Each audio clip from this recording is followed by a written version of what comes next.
Good afternoon to you viewers, it's the Colonel speaking to you live from the Grange for British Imperial YouTube Broadcasting. Today we've got some more poetry, this time the Elegy in the Country Churchyard by Thomas Gray, of course, recorded in the parish church of St Giles, Stoke Poges, at the tomb of Gray, spoken by Swindley, introduced by the Reverend Rector of Stoke Poges, I'm not making this up viewers, with curfew and organ of Stoke Poges Church.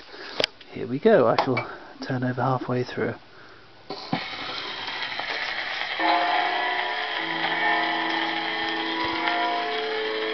This is the Reverend Mervyn Clare, Vicar of Stoke Poges.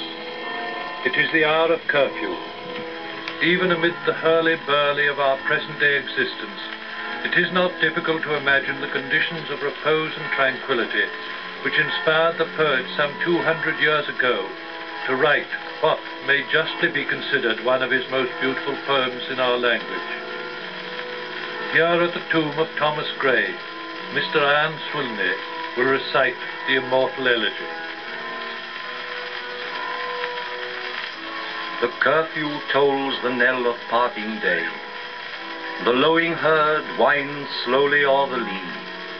The ploughman homeward plods his weary way, and leaves the world to darkness and to me. Now fades the glimmering landscape on the sight, and all the air a solemn stillness holds, save where the beetle wheels his droning flight, and drowsy tinklings lull the distant folds. Save that from yonder ivy-mantled tower the moping owl does to the moon complain of such as wandering near her secret bower molest her ancient solitary reign. Beneath those rugged elms that yew trees shade, where heaves the turf in many a mouldering heap, each in his narrow cell forever laid, the rude forefathers of the hamlet sleep. The breezy call of incense-breathing morn, the swallow twittering from the straw-built shed, the cock's shrill carrion, or the echoing horn, no more shall rouse them from their lowly bed.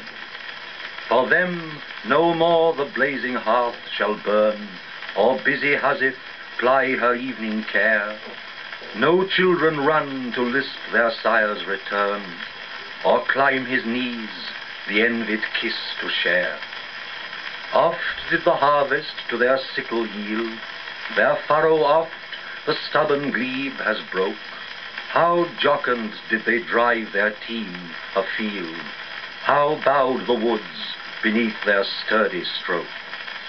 Let not ambition mock their useful toil, their homely joys and destiny obscure, nor grandeur hear with a disdainful smile the short and simple annals of the poor. The boast of heraldry, the pomp of power, and all that beauty, all that wealth e'er gave, awaits alike the inevitable hour. The paths of glory lead but to the grave. Nor you, ye proud, impute to these the fault, if memory o'er their tomb no trophies raise, where through the long-drawn aisle and fretted vault the pealing anthem swells the note of praise. Can storied urn or animated bust back to its mansion call the fleeting breath? Can honor's voice provoke the silent dust, or flattery soothe the dull, cold ear of death? Perhaps in this neglected spot is laid some heart once pregnant with celestial fire, hands that the rod of empire might have swayed, or waked to ecstasy the living lyre. But knowledge to their eyes, her ample page, rich with the spoils of time, did ne'er unroll. Chill penury repressed their noble rage, and froze the genial current of the soul. Full many a gem of purest ray serene the dark unfathomed caves of ocean bear. Full many a flower is born to blush unseen, and waste its sweetness on the desert air. Right, over to side 2, viewers. That was thoroughly enjoyable, wasn't it? I'm looking forward to the next part. Here we go.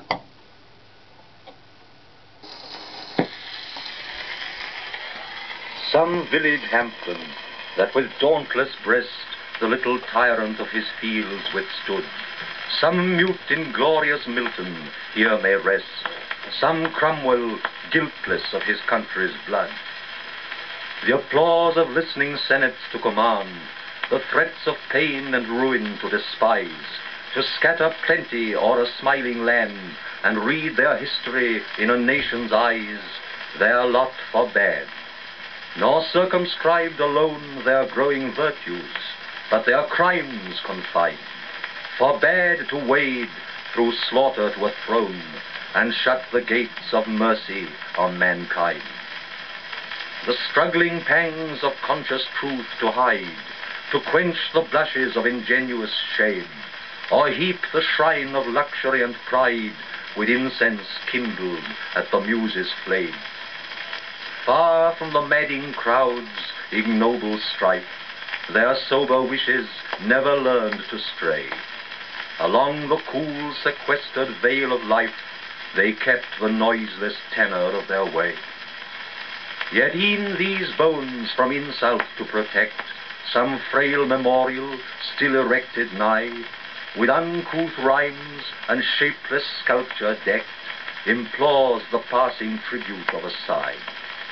Their name, their years, spelt by the unlettered muse, the place of fame and elegy supply, and many a holy text around she strews, that teach the rustic moralist to die. For who, to dumb forgetfulness a prey, this pleasing anxious being ere resigned, left the warm precincts of the cheerful day, nor cast one longing, lingering look behind. On some fond breast the parting soul relies, some pious drops the closing eye requires. Even from the tomb the voice of nature cries, e'en in our ashes live their wonted fires. For thee, who mindful of the unhonored dead, dost in these lines their artless tale relate, if chance by lonely contemplation led, some kindred spirit shall inquire thy fate, haply some hoary-headed swain may say, oft have we seen him at the peep of dawn, brushing with hasty steps the dews away, to meet the sun upon the upland lawn. There, at the foot of yonder nodding beech, that wreathes its old fantastic roots so high, his listless length at noontide would he stretch, and pore upon the brook that babbles by. Hard by yon wood, now smiling as in scorn, muttering his wayward fancies, he would rove, now drooping, woeful wan, like one forlorn, or crazed with care, or crossed in hopeless love. One morn I missed him on the customed hill, along the heath, and near his favourite tree. Another came, nor yet beside the rill, nor up the lawn, nor at the wood was he. The next, with dirges due in sad array, slow through the churchway path we saw him borne. Approach and read, for thou canst read the lay graved on the stone beneath yon aged thorn. The epitaph. Here rests his head upon the lap of earth, a youth to fortune and to fame unknown. Fair science frowned not on his humble birth, and melancholy marked him for her own. Large was his bounty, and his soul sincere. Heaven did a recompense as largely send. He gave to misery all he had, a tear. He gained from heaven, 'twas all he wished, a friend. No father seek his merits to disclose, or draw his frailties from their dread abode. There they alike in trembling hope repose, the bosom of his Father and his God.